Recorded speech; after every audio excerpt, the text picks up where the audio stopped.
Good morning, good afternoon and good evening प्यारे बच्चों। Today we will be discussing about angular momentum and moment of inertia.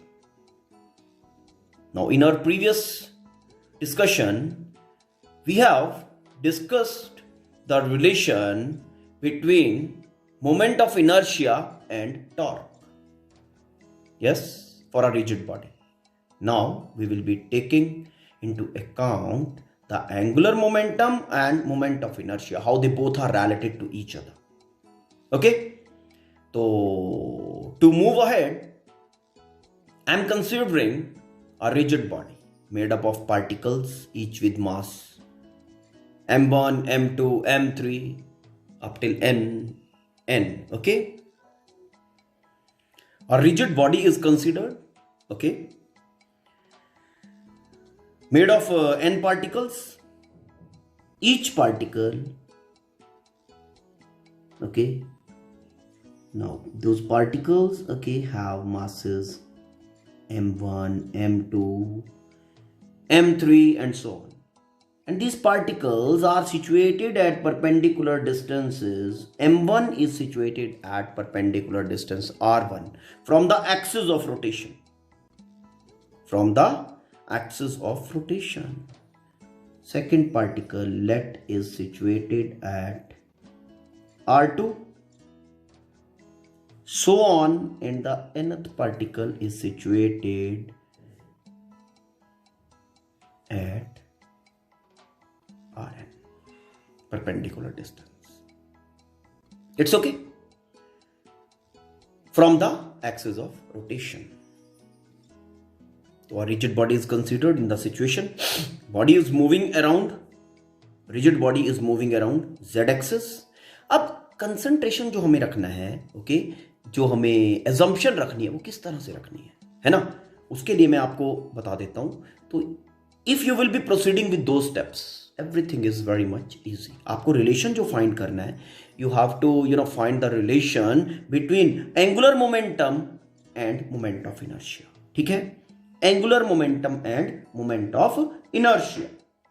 Now angular momentum L के लिए relation find करना है. L के लिए relation, okay, अगर find करना है then how I will be, L is equal to होता है R cross P, where R is the perpendicular distance from the axis of rotation, P is the linear momentum associated with the particle. ठीक, अब P momentum, linear momentum आपको पता है, linear momentum is, okay, linear momentum जो होता है वो कैसे आएगा? Linear momentum we will be calculating from, linear momentum is equal to mass into velocity. Okay, अब वेलोसिटी किस तरह से आएगा? वेलोसिटी के लिए we will be considering, we will be using this particular relation. V is equal to R omega. R already we have considered, तो omega हमें consider करना है, angular velocity of the body around the axis of rotation. If we are considering omega, okay, ठीक है, तो using R and omega we will be able to calculate velocity. Using velocity we will be able to calculate linear momentum, and using linear momentum and perpendicular distance from the axis of rotation हम angular momentum find कर पाएंगे. ये steps हमारे रहेंगे. तो assumptions को पहले complete कर लेते हैं. assumption को, okay, rigid body is considered perpendicular distances from the axis of rotation.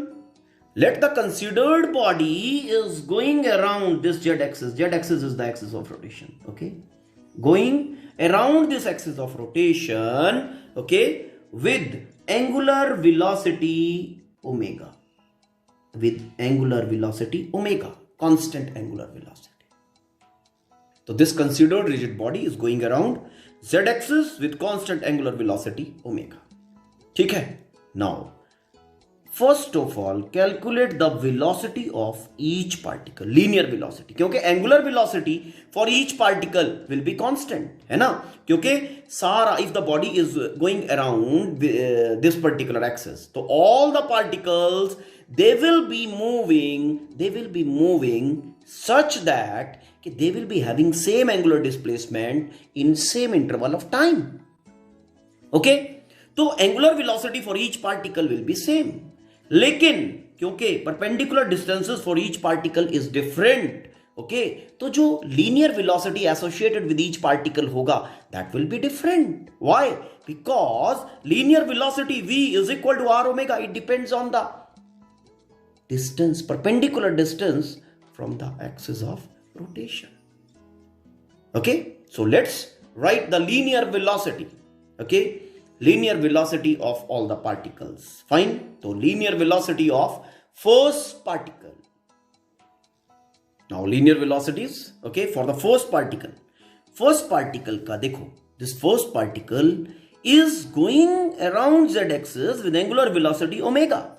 First thing, and the perpendicular distance from the axis of rotation is r1. Therefore, the linear velocity of first particle, that is v1, will be equal to r1 omega.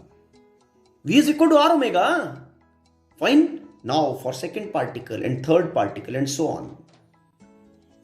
For second particle and for nth particle, in the same way, we will be able to write the linear velocity as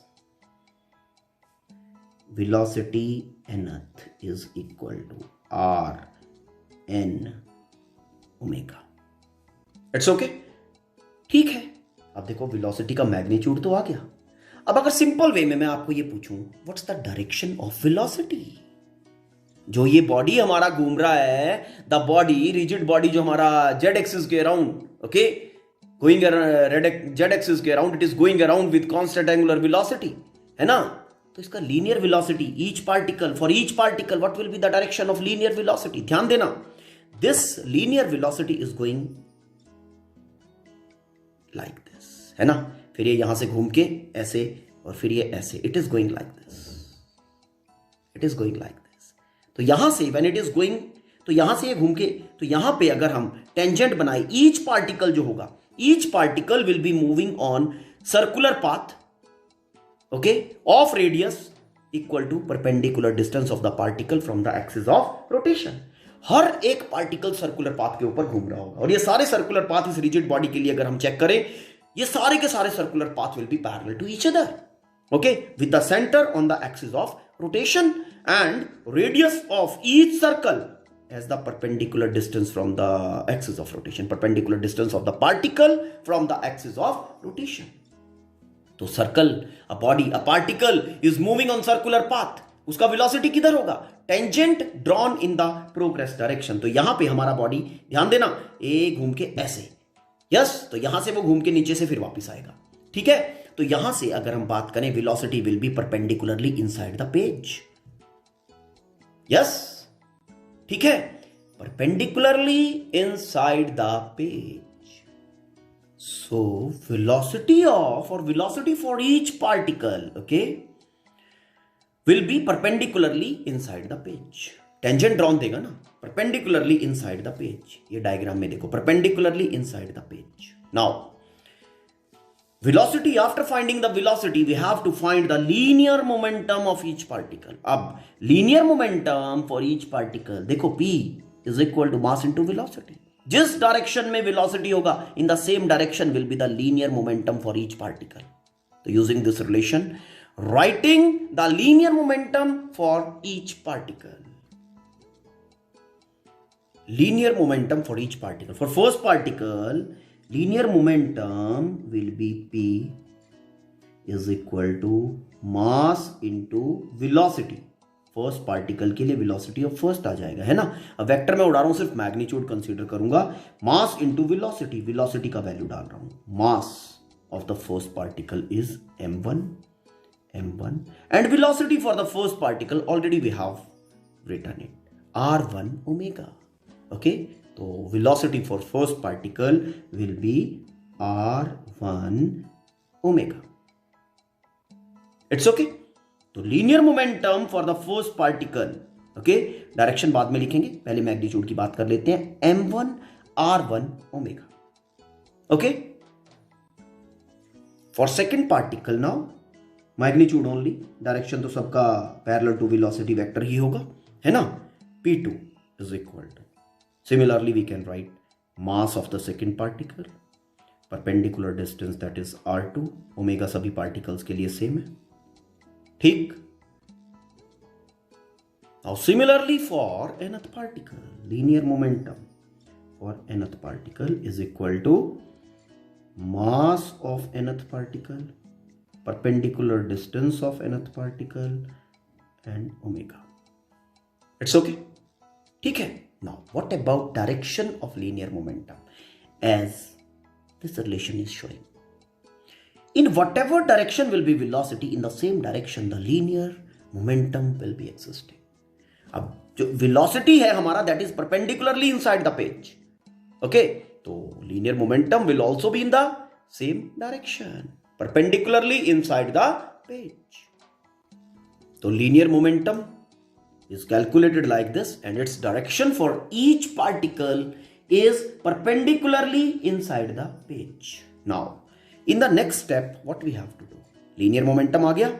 Now, in the next step, we will be calculating angular momentum now. Perpendicular distance we require, perpendicular distance vector we require, and we require the linear momentum vector. Both we have now. Okay, so calculating angular momentum for each particle. Now, for first particle, angular momentum. Okay, angular momentum, ध्यान से देखना. For first particle L1, angular momentum vector is equal to perpendicular distance from the axis of rotation vector cross linear momentum of the particle, that is P1. It's okay, R cross P. अब जो ध्यान से देखने वाली बात है, diagram से analyse करते हैं. Now for first particle, linear momentum is perpendicularly inside the page. Okay, and इस पॉइंट के ऊपर हम R1 वेक्टर अगर देखें, R1 वेक्टर आगे एक्सटेंडेड होगा डायरेक्शन ऐसे, और P1 परपेंडिकुलरली इनसाइड, है ना? तो angle between R and P vector कितना हुआ? परपेंडिकुलरली इनसाइड P वेक्टर है और R इधर है, तो दोनों क्या हो गए? Perpendicular to each other. So theta, angle theta between R vector and P vector is 90 degree. Okay, so writing this cross product क्या बनेगा? R1 P1 sign of 90. अभी डायरेक्शन की बात मैं बाद में करूंगा, मैग्नीट्यूड अभी लिख लिया, डायरेक्शन की बात में करेंगे. तो L1 मैग्नीट्यूड जो है वो अपना बन गया sign 90 is 1, R1 into P1 का मैग्नीट्यूड ऑफ P1 क्या आया था? M1 R1 omega. प्रीवियसली हम कैलकुलेट कर चुके हैं ना, तो this is equal to M1 R1 square omega. It's okay, ठीक है. नाउ एंगुलर मोमेंटम वेक्टर जो है उसकी डायरेक्शन क्या होगी? ये तो मैग्नीट्यूड आया है. डायरेक्शन के लिए again go back to diagram. Now see, हमारा जो R वेक्टर है, ओके, परपेंडिकुलर डिस्टेंस वेक्टर किस डायरेक्शन में है? That is in this direction. ऐसे है, ऐसे, लाइक दिस, इस पॉइंट के ऊपर इस डायरेक्शन में, ठीक है, this way.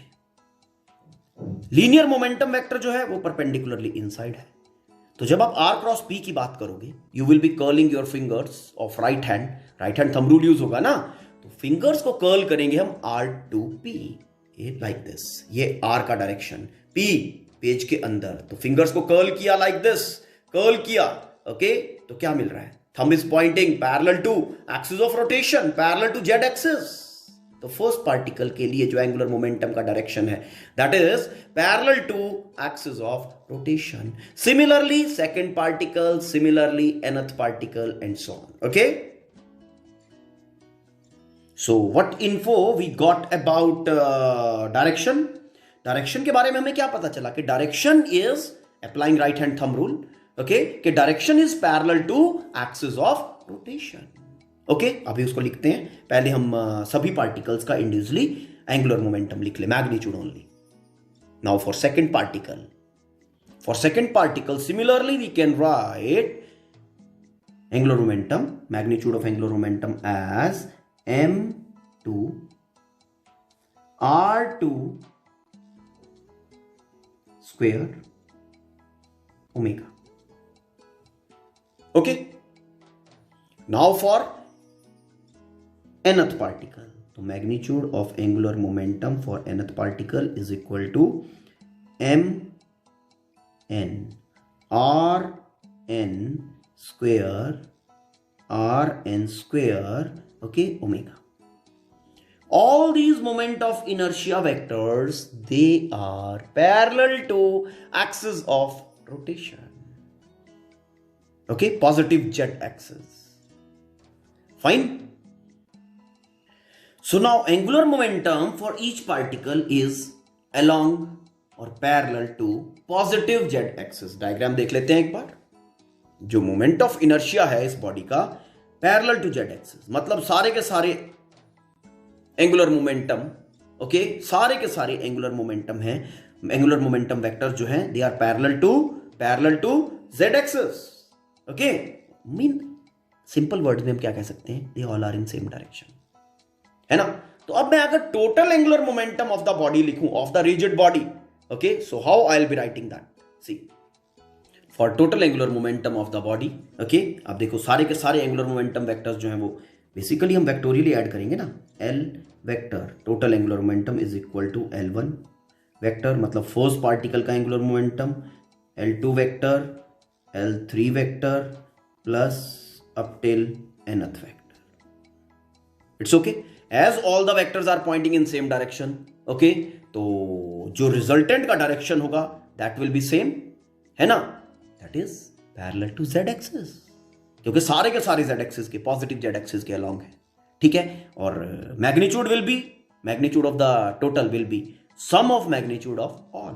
So L is equal to m1r1 square omega. For second particle, magnitude is m2r2 square omega plus up till mnrn square omega. अब देखो आप यहां से ओमेगा कॉमन आएगा. L is equal to m1r1 square plus m2r2 square plus up till mnrn square. It's okay. Then omega. Now ये bracket term आपको शायद जानी पहचानी लग रही होगी, है ना. अब आप क्या कहोगे कि दिस टर्म इज क्या दे रही है, moment of inertia of the considered body. Okay, लिख दे this bracket term is equal to moment of inertia of the body. So value place कर रहा हूं मैं अब. Okay, I'll be able to write this angular momentum as I into omega. Yes? तो जो हम कैलकुलेट कर रहे थे, this is the relation between angular momentum and moment of inertia. It's okay? समझ में आया? देखो अब इसका लीनियर मोशन के साथ एनालॉजी देखते हैं. ठीक है, एंगुलर मोमेंटम की जगह लीनियर मोशन में क्या था, लीनियर मोमेंटम. तो लीनियर मोमेंटम को हम किस तरह से लिखते हैं, linear momentum is written as mass into velocity. Now ध्यान देने की बात है, लीनियर मोशन में लीनियर मोमेंटम, रोटेशनल मोशन में एंगुलर मोमेंटम. लीनियर मोशन में mass that is inertia. Okay, rotational motion में उसका एनालॉगस क्वांटिटी है moment of inertia. Linear motion में लीनियर वेलोसिटी, रोटेशनल मोशन में एंगुलर वेलोसिटी. तो दोनों रिलेशन में एक सिमिलैरिटी है या नहीं. ओके, तो रोटेशनल मोशन कोई स्पेशल नहीं है. ओके, लीनियर मोशन फंडास जिस तरह से एग्जिस्ट कर रहे हैं, बस थोड़ी सी मॉडिफिकेशन के साथ. ओके, एंगुलर फंडास एग्जिस्ट कर रहे हैं. Fine, hope you have understood this particular thing. Okay, now using this equation for angular momentum, okay, we can easily find the relation between torque and angular momentum. Torque and angular momentum. Okay, देखो कैसे. Now relation between torque and angular momentum. देखो ध्यान से, हम already derive कर चुके हैं angular momentum के लिए relation. As already we know L is equal to I omega for a rigid body. Okay, I is moment of inertia of the rigid body. Omega is the angular velocity with which the rigid body is moving around the axis of rotation. तो ये body का हमारा angular momentum है. As already we know. अब हम क्या करेंगे, इस इक्वेशन को डिफरेंशिएट करते हैं. Okay, with respect to time. Differentiating this equation. Okay, इसको इक्वेशन नंबर 1 कर, इसको डिफरेंशिएट करते हैं with respect to time. Now differentiating, we will be getting d by dt of L. It's okay, angular momentum is equal to d by dt of I into omega. ठीक है. अब यहां इस product पे देखो, I into omega पे जो moment of inertia of the body है, क्या वो टाइम के साथ चेंज होता है क्या? Answer is no. ठीक है, तो this implies dl by dt is equal to differentiation of angular momentum with respect to time. ये moment of inertia is constant, तो ये I बाहर आ गया, and d omega by dt, rate of change of angular velocity with respect to time. तो rate of change of angular velocity with respect to time को आप क्या लिखते हो? हाँ, करो, याद करो जल्दी से. Rate of change of angular velocity with respect to time is angular acceleration. Okay, so we can write this as dl by dt is equal to I into angular acceleration, that is alpha. ये relation भी already आप derive कर चुके हो. I into alpha किया है ना. Now what about I alpha? ये रिलेशन भी आपने अभी डिराइव किया है. ओके, देखो I into अल्फा का जो प्रोडक्ट होता है that gives us torque. Tau is equal to I into alpha. Moment of inertia into angular acceleration is torque. It's okay, this is torque. So in the view of this equation, we can write dl by dt.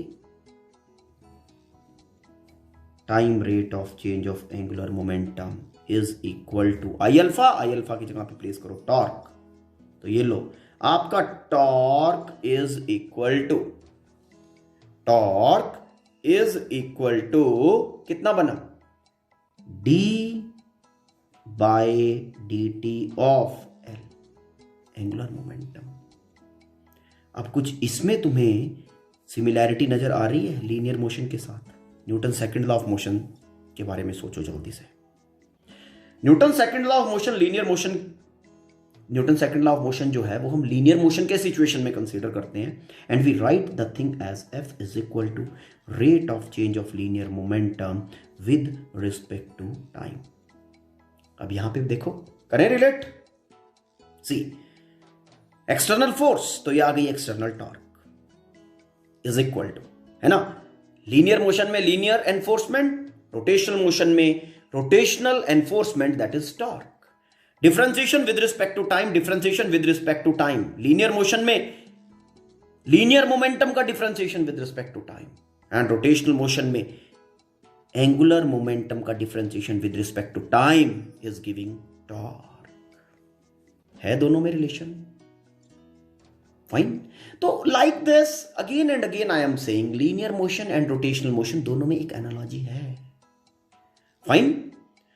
तो hope you have understood this all. Fine. If you find any problem, go through this particular content. Okay, religiously I'll be saying. Fine. ठीक है. और साथ में book से भी go through करना. If you find any problem और any confusion, ठीक है, जहां जो रूल यूज करके मैंने डायरेक्शन फाइंड किया है उसी तरह से फाइंड करना आना चाहिए. You are expected to know. Okay, and if you find any confusion, let me know about, then I will be taking it again. Okay, thank you, have a nice day.